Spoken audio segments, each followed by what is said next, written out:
Namato Ratanatayasa. May I pay homage to Triple Zem, the Buddha, Dhamma, and the Sangha. My respect goes to my parents and my teachers. Hello everyone. So today is a Saturday, the 15th of August 2020, and this is Ajahn Sujan from Varapunya Meditation Center, Aberdeen, Scotland. So I'm here as usual. So today is Saturday. Hello Manish, Margaret, Karina, and everyone. So this is an ongoing online Dhamma talk. So this is again a night I'm here. As we are working on the first discourse of the Buddha, and yesterday just I went on giving you like briefly a background about what a right speech about. Hello Iwan, I hope you're having a wonderful time. I saw you are going around with the bike. So today, that's why I thought that I will again continue from the yesterday's topic on Samma Vaca, or the right speech, which is the third factor of Eightfold Noble Path. And this is the Sila section, the Sila, that is the precepts or a morality, and that is the part of the practice. When we look at the teachings of the Buddha, Buddha gave two different types of teachings or levels of teachings. One level for the householders, and the second is for those who have understood. This kind of those who have given up some form of attachment to the materials. The first section or first part is known as the teachings, starts with the giving, the dana, sila, and bhavana.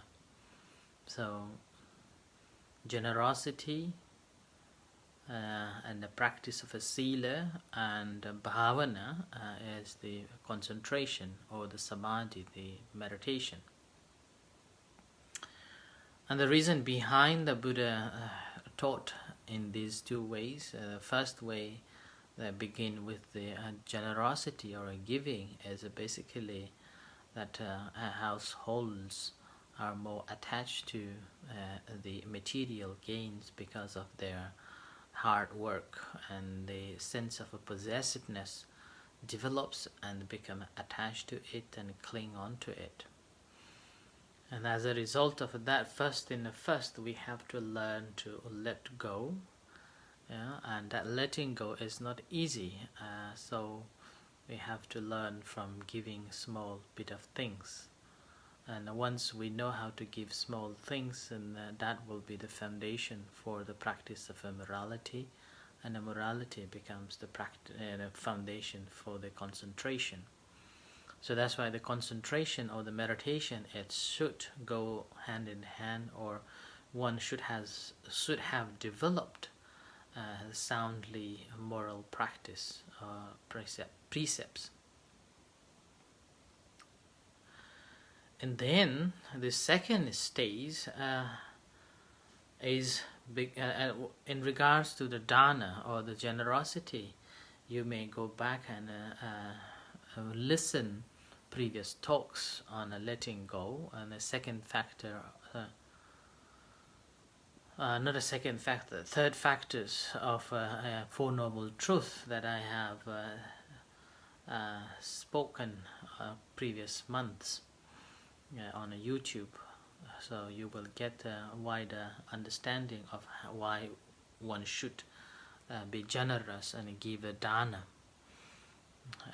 Being a generous, and that's there are different levels that I normally divide into the basic, middle, and intermediate, and highest giving. And that's the highest giving is the giving of a personality view. That's the stage to the noblehood. So you can go back and listen that one. That's why I'm not going to speak on that topic today. And obviously there are different topics and talks on YouTube that I have spoken, but in particular on the Dana section you can listen on the third factors of a Four Noble Truth. And the second, the Sila, and the third become a second. The practice of a Sila becomes much easier once you know how to give dana, or how to be generous, or learning to let go. And that will be the and then a Sila would be the foundation for the practice of a meditation, become a more grounded. It's the Sila, like dana is like a locating the land, and the Sila is weeding the land, or preparing for the cultivation. And the Sila also as a guard, that fence, that we put the fence to protect from all other animals. So there are here animals means restrain from our six senses, not letting the six senses to indulge. Another way looking at is being controlled with our body and speech, and that will be supporting to our meditation. So this is the first part, the first section. And the second category, Buddha started with the Sila, Samadhi and Panya, and this is known as the little higher. So Sila, Samadhi and Panya, and this is in line with the Eightfold Noble Path. And the Sila section is the third, fourth and fifth factors in the Eightfold Noble Path that I have said previous nights. And in this section, again, it is not just a normal Sila that Buddha was talking. It's more of a deeper sense. And the Sila here would be more in line with the Eightfold Noble Path that leads to the greater concentration, Samadhi, and that Samadhi leads to the Panya, the wisdom to cut through, and that leads to the liberation. So that's why there are two sets of teachings that Buddha had divided, and this is the gradual progress or gradual teachings. One has to develop in a gradual way until you would attain the liberation. It's not a sudden enlightenment, but one has to gradually develop the teachings and understanding of it until one achieves the enlightenment. So on this basis, today is we are on the third factor of Eightfold Noble Path, the Sila factor. The first part of the Sila factor, that's the Samma Vaca. And yesterday I did touch a little bit, and today, rather than me speaking alone, I am going to get the help from this scripture. And in the Samma Vaca, the right speech, the Buddha divided it into four components. One is abstaining from false speech, or speaking truth, and the second is abstaining from slanderous speech, or gossips, and the third is abstaining from harsh speech, and this is again a cruel or crude speech, and the last is the abstaining from idle chatter, and that was these are the four components. Now, because the effect of speech are not immediate, evident as those of a bodily action. It's important, and a potential is easily overlooked, but a little reflection will show that a speech and its offshoot can have enormous consequences, for good or for harm. And I mentioned yesterday that it's based on the speech. One can go to the right way, or one can go to the wrong way. So this is again, it's only the human beings that use the speech to direct one people to the another. Okay, and the speech become a vehicle or a tool to communicate between one another.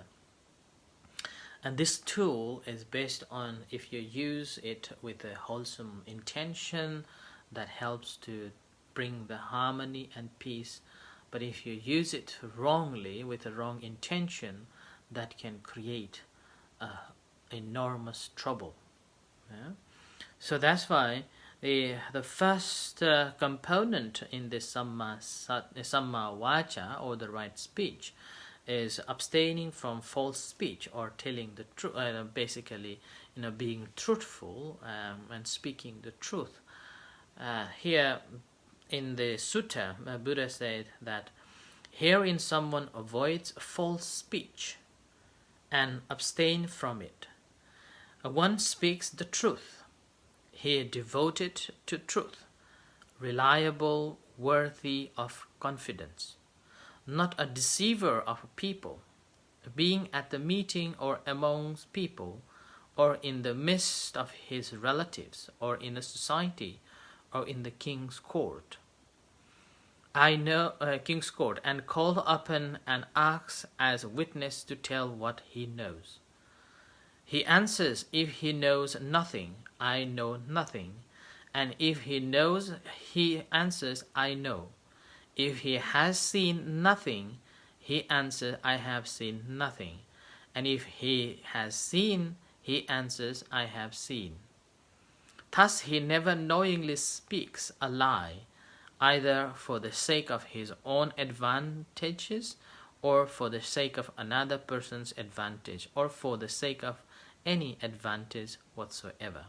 So this is the Buddha spoke on the abstaining from false speech. And here, although this appear to be the negative, but again, it has both sides, both negative and positive. The negative side is abstaining from lying. The positive side is speaking the truth. And now, speaking truth is one of the hardest things that one can practice. I believe that in this worldly modernity, in modern time, hardly we could find anyone who speaks only the truth. There are some way, somehow, we have spoken untrue for our own benefit. So determinative factor behind the transgression is the intention to deceive. Now this is the deceive intention that Buddha mentioned. It's called intention is the key. If one speaks something false, believing it to be true, then again he is not telling the lie, because he didn't know, but he believes that he knows. Though the deception intention is common to all cases of false speech, lies can appear in different depending on the motives of a root, whether greed, hatred, or delusion. And now, greed as the chief motive results in the lie aimed at gaining some personal advantage for oneself or for those close to oneself. Material wealth, possession, respect, and admiration. I think this is the main root cause why we lie, regardless of who, and that is material wealth. And particularly for the material wealth, if you are in Asia, as a brother and sisters, there will be chunk of lies just to get more and more, and then lie after a lie. And that this is again a position, and in order to get status and upgrade or get a promotion in a job as well, there will be a chunk of lies, corruptions, and as well. So these are the four reasons why people lie. One is for the material, second is for the position, and the third is respect, and fourth is admiration. Yeah? With hatred as the motive, a false speech taken the form of a malicious lie, the lie intended to hurt and damage others. And this is again, we can see in our communities, whether it's in the West or in the Asia, wherever, it's a human nature that when there are two persons talking about the third person, always in a negative sense. And that's need to be mindful of. The third, when delusion is the principal motive, the result is a less promiscuous type of a falsehood, the irrational lie, the compulsive lie, the interesting exaggeration, lying for the sake of the joke. Yeah? So that is. Now, Buddha's stricture against lying rests upon several reasons. For one thing, lying is disruptive to social cohesion. Now, this is very common that we can see in our communities.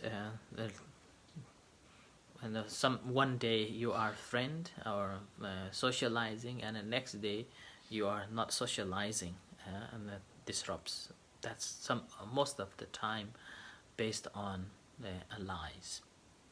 People can live together in society only in an atmosphere of a mutual trust, where they have a reason to believe that others will speak the truth.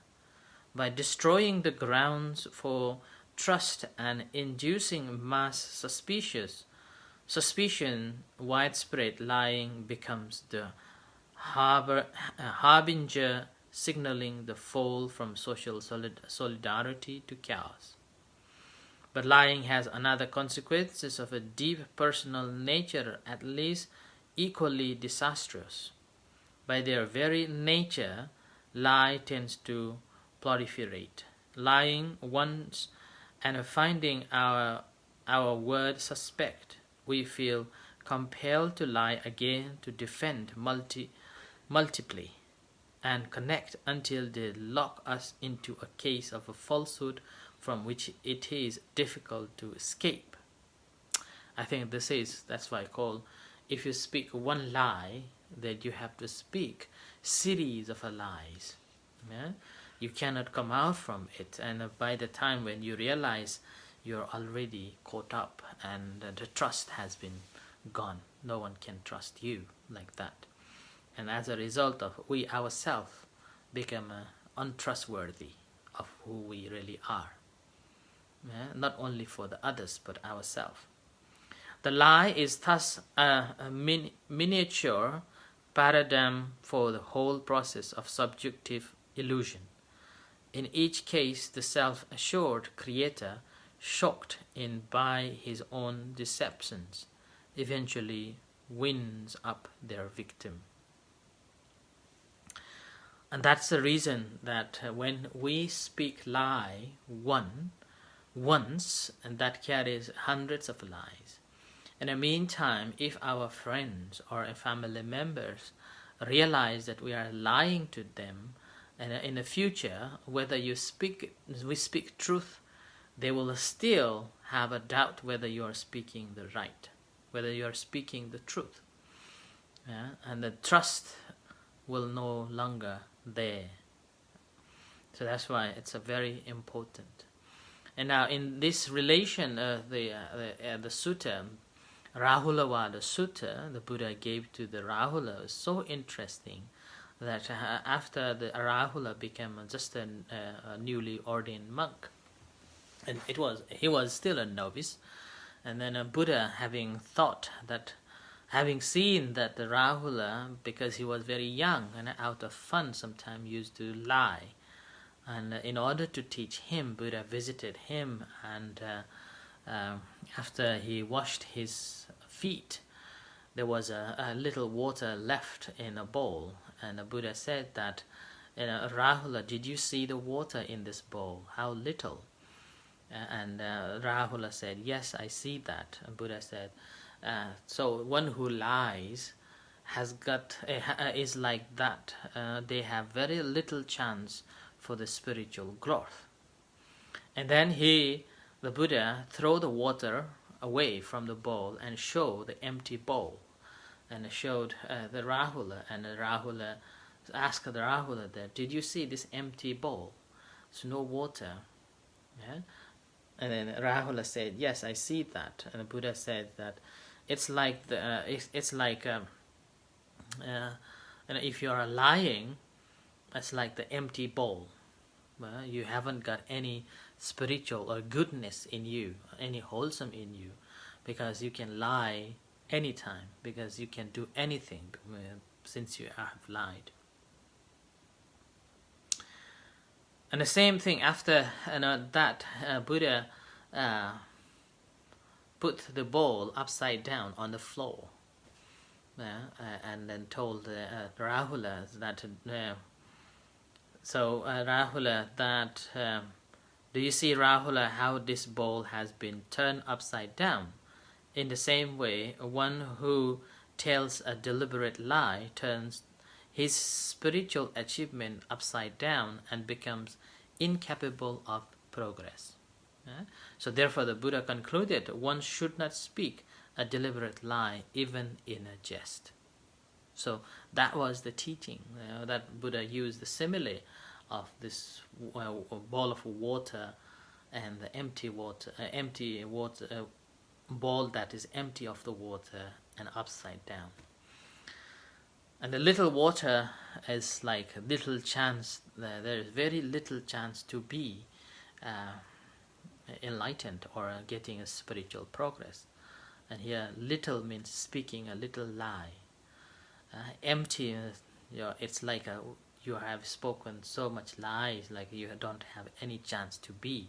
And upside down is there is no chance at all. Yeah? So that's why Buddha encouraged people or us not to lie. It is said that in the course of his long training for enlightenment over the life, so here the Bodhisattva, the Buddha to be in his previous lives, he would break so many other rules or other precepts. Maybe killing, sometimes he may have done killing, or he may have taken stealing during in his past lives. But one thing that he stick with his throughout the time was the speaking truth. He never lied. Ever since he was he was predicted that in the future he will be the Buddha, so he became the Niyata Bodhisattva, means the predicted Bodhisattva who will be the Buddha. And after that, he never lied any of his previous births until he became the Buddha. So, but he did break other rules, and that is the first components of not lie or telling the truth. And I have also seen that come across with so many people that speak soundly truth but not true. And I myself, I'm not saying that I do not lie. I do sometimes too. And there are very hardly find anyone who doesn't lie. And all what we are doing is not to lie, training not to lie. And when we lie, basically, if you are lying to a friend, we lose trust from friend. Let's say if you are lying to your husband or your wife, trust will decrease, and eventually there's a reason for break up, the divorce, like that. And again, all the politicians are again, speaks more lies than the truth, and as a result of that, sometimes they cannot go back to the power. Yeah, and that's why sometimes people ask me which party or which politician should they vote, and actually I was also asked a few days ago that I got that's called election voting paper, and I was asked that monks are the monks allowed to vote. So my advice always has been that if you have to vote to any politicians or any political parties, rather than going to the parties that you are belong to, think of a person who is there, whether it's belong to your party or someone, but looking at the history of contribution to the society. Do not go along with the party that you are belong to, but go with the one who are contributing for the social work and getting more work done for the community. If you are stick with your own party, sometimes you become a blind and not seeing what your party is doing for your own group or a community. So that's why you have to look at beyond your own perception and concept of my party or my politics or my politicians. So look at the person who stood to represent your community, whether he is how genuine and how truthful he is, and how much he's contributing towards the good and better of the community. So with that, you can go alone, go and then vote like that. So, but never go that all the politicians are speaking the truth. I remember a few years ago when I met one of the member of Scottish Parliament, and I met with him, and I really like the way he said. He said that politicians try to read the words behind what is not said, not what people say to them. They listen, but they try to listen what is not said. And the same thing, I remember one of my close friend told me when the politicians are speaking something, try to listen what they do not say. Yeah, because politics always based on lies. Politicians. That's why Shakespeare's, one of his plays, he said that politicians cheat even the god.